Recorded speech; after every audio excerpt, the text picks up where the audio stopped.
There's been heavy propaganda bombarding you for a while now, whether it be from social media, movies, or TV. You've all been led to believe in something that's just not right. The African Savannah is a dynamic and vital ecosystem that supports a complex web of life. Its rich biodiversity and stunning landscapes have made it a subject of fascination and concern for people around the world. African Savannah is renowned for its diverse and iconic wildlife, making it a popular destination for wildlife enthusiasts and tourists. Some of the most well-known animals found in the savannah include lions, cheetahs, hyenas, leopards, and African wild dogs. Obviously, lions and cheetahs are the most popular and beloved. Hyenas are also very popular thanks to the Lion King, but they're mainly known as villains in the animal kingdom. Leopards are actually pretty cool and underrated, but they're like Batman, low-key and mysterious. If I asked you which of these predators are your favorite, I'm willing to bet you're probably going to say lions, because they symbolize courage, nobility, royalty, strength, stateliness, and valor. They're also called king of beasts, which is kind of right. I mean, 1v1,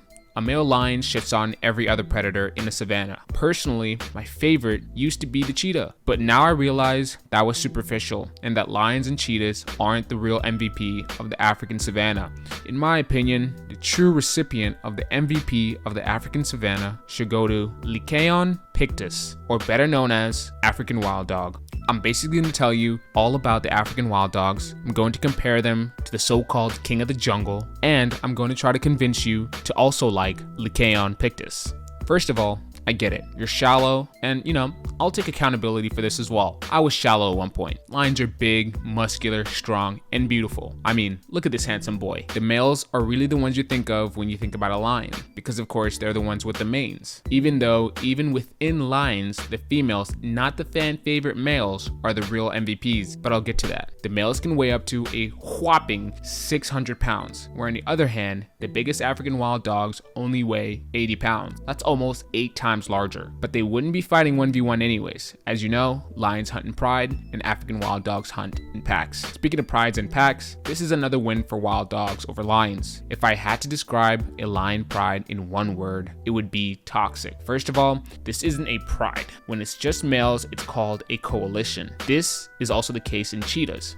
It's a pride when it involves females and cubs. Anyways, toxic. I say toxic because a lion pride consists of a bunch of hardworking, tireless females and a few aggressive, lazy, and promiscuous males. Imagine the males like deadbeat dads. They show up periodically from time to time at the family cookout when he's not with his other family down the street to eat the food your mom and aunts worked really hard to prepare. And if that's not bad enough, he demands to be the first person to eat, even though he didn't help at all to get the food. To make it even worse, lions on average only successfully hunt 10% of the time. That's right, only 1 in 10 hunts is successful. Remember that percentage, by the way. Remember, the only ones hunting are the females. In African wild dog packs, both males and females hunt. They strategize and cooperate together to hunt. So after failure, after failure, after failure, the females finally get a successful kill and they're exhausted because sometimes they have to hunt in the middle of the day when it's scorching hot, only for the males who've been napping the whole time to pull up and bully everyone away so that he can get the first bite. Lion prides are aggressive and toxic. On the other hand, when it comes to African wild dogs, there is generally a low level of aggression observed among pack members, and there is minimal dominance behavior within the social hierarchy. When a female lion gives birth, she normally keeps away from the pride for a while, and she raises her cubs solo. But in wild dog packs, both males and females babysit the young and provide food for them. The alpha female is the one who gives birth to up to 21 pups, and while she's taking care of the pups in her den, the other members, both male and female, continue hunting, and they literally bring that food back for the alpha female and the pups. They're so helpful that even some of the members will stay back and babysit the pups. In lion prides, the big males eat first. In wild dog packs, the pups eat first. They prioritize the pups because even though a female can have up to 21 pups per litter, whereas female lions only have like 3 cubs per litter, very few pups make it to adulthood. Why do you ask? Because other predators like hyenas and lions will go out of their way to kill pup because that'll reduce competition. Now I ask you, why would this 600-pound super predator view this malnourished, let's admit it, ugly, 80-pound soaking wet dog as competition? Well, as far as hunting goes, which of course is the most important metric for these predators because successful hunting is the difference between a flourishing pride or certain death from starvation, lions are losers. Remember, they only have a 10% success rate when they hunt. Getting a kill for them is like winning the lottery. The only good thing about them and hunting is that because of their size, strength, and ferociousness, they get to take their time and enjoy the food. No one dares steal from a lion. Sometimes hyenas get emboldened, but this is essentially a suicide mission. The big males don't play, and they will sever spines, or worse. By the way, African wild dogs have a whopping 80% success rate when hunting. The reason their hunts are so successful is because of their combination of speed, endurance, and pack structure. Lions have the speed, but they don't have the endurance or pack structure. That's right, when a lion gets up to hunt, it's like a homeless person. There's a high probability they'll go home hungry. But when African wild dogs get up to hunt, it's more like, so what y'all trying to eat today? However, for them, they don't get the luxury of enjoying their kill. When they get a kill, it's a feeding frenzy because they have to eat their fill before the lions and the hyenas steal it. In fact, some hyenas don't even bother hunting for themselves. They'll just tail the dogs and steal what they catch.